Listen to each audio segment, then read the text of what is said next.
think we're gonna be a Mark IV kid again.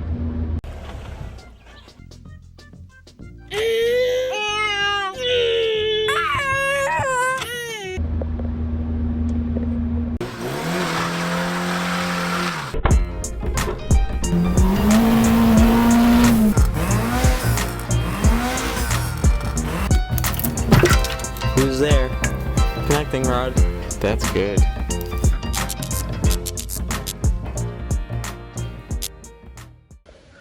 Buyer just showed up to bring it on home. We'll miss it. Thing was a riot, but as we said in the last vlog, got away without injury or legal trouble, and we gotta move on to something else. Might go look at another TDI today, so we'll see. But right.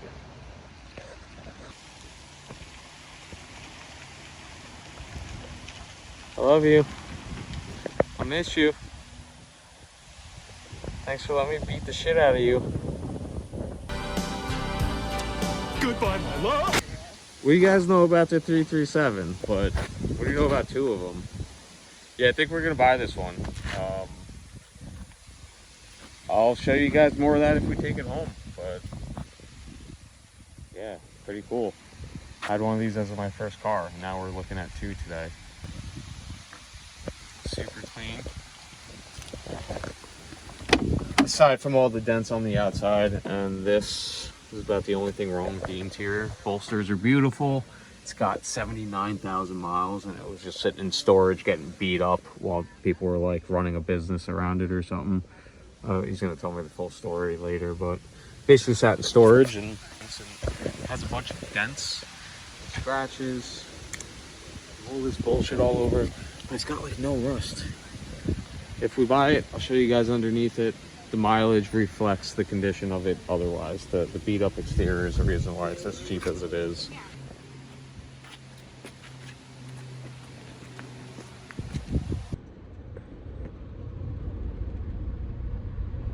Back to our roots, people. This is my first car. This is the first car I ever bought. 2006, I had a 2002 GTI 337. If you don't know much about these, just jump back in your search bar on YouTube here, look up VW GTI 337, and you'll see all the history about these and what makes them unique. I won't bore you guys too much with the history of it, but the gist of it is that this was the anniversary edition for the GTI.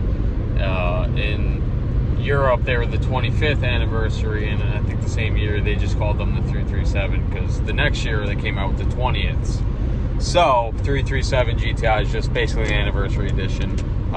They're spec'd out rather nicely from the factory. They have a 6-speed, some sort of factory limited slip. You know, back when I owned mine in the late 2000s, everybody was still putting Peliquins and Quates in them, who were, you know, really putting big numbers through them. But they have a little bit of a diff from the factory, short ratio, 6-speed, which just works so much better with the 1.8T in my opinion. So I do still hate the fact that this is a two-door, but I'm older now. I don't have high school friends climbing in and out of the back. I think I'll be okay with it. Ernie should be okay back there. We'll get that set up for puppy hauling, make that his little place. But they're just spec'd out very nicely. They were the first year to get the 180 horsepower 1.8T with the KO3S. What made the Mark IV like iconic was the fact that they were the first like mass-produced little tuner box econo car, like, you know, the GTI. They were the first boosted GTI, and what came with turbo 4-cylinders back in the early 2000s was like, it was all new to us to be able to just walk in and tune your car with $500 and a 30-minute wait to get another 50-wheel horsepower. I made 210 to the wheels with mine with just a tune and chopping the muffler off. And not that that's huge, but back then for $14,500, I had a 14-second rare car that looked half decent and had some good brakes and suspension components from the factory. Very comfortable Recaros. I say it all the time, these Mark IV 20th and 337 GLI seats are some of the most comfortable seats I've ever sat in. These and the Mark II Recaros. This one's in very nice condition. I am extremely nervous right now on the 45-minute ride home about this timing belt. He told me since he's had it at 50,000 miles in 4 years, he's never done the timing belt, so I'm 99% sure the timing belt's not been done. I should have asked ahead of time and asked about the timing belt and stuff, but everything was very fast paced today. We sold the Lotus this morning, and after weeks of searching while I was waiting for the Lotus to get picked up, because, you know, as you guys saw in the last vlog, I took a deposit for it about 3 weeks ago, and the buyer came today to pay the rest and pick the car up. So I was trying to find something today. This Sunday is the Sunday after Euro Summit, and I wanted to find something today while Rachel was downstate and I had a second set of hands, so we could find and bring home a car in the same day. I want to get the plates transferred straight from the Lotus to this car, yada yada yada. So we made it. I was very nervous about the timing belt, the most nervous I've ever been about a timing belt, but came straight to Sergey here at Edge Motors. Come see him. Got a more detailed video about him and the shop coming out. It's 15-year anniversary celebration, but did the same thing with Rachel's car. Brought it right here when we bought it. Wasting no time getting this thing sorted. We got a set of winter tires and wheels back there. Picked up some Long Beach wheels with tires on them this morning. Went and got the car inspected, yanked the tires off those wheels, came down to Jersey, picked some new tires up.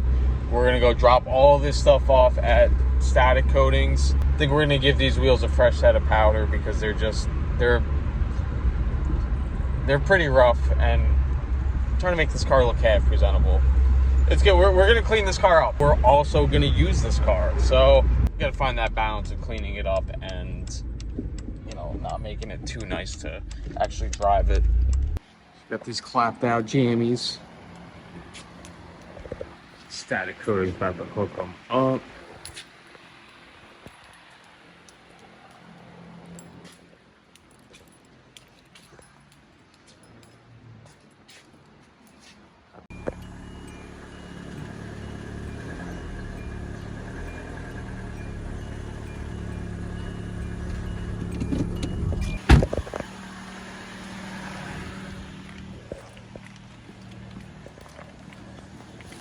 Nice.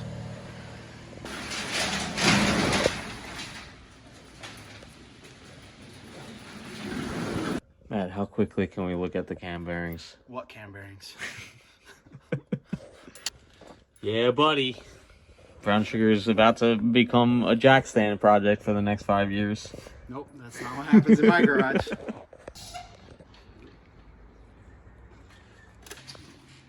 Yeah, we're about to do it, guys. Got a 4L80E two-wheel drive, and then a Gen 3 LBZQ 4783 5.3 liter. Looking at prices lately, and everything was looking like I was gonna have to spend close to $1,000 for each one of these to get something healthy, not beat to shit. But we got them both for $900, an hour away.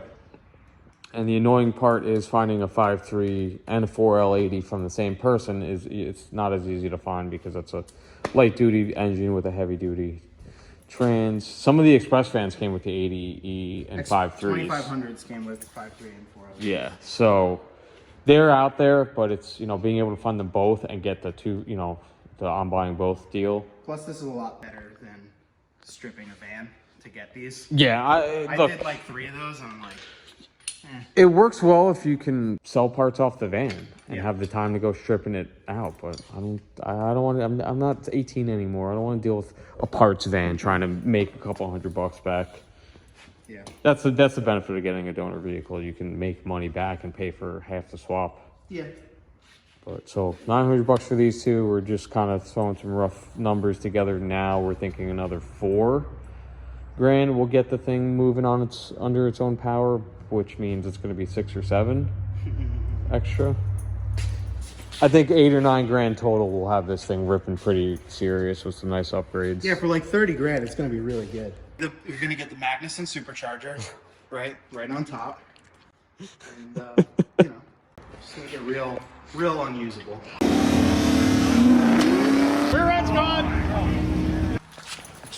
clean inside. Let's hope that's not just false hope.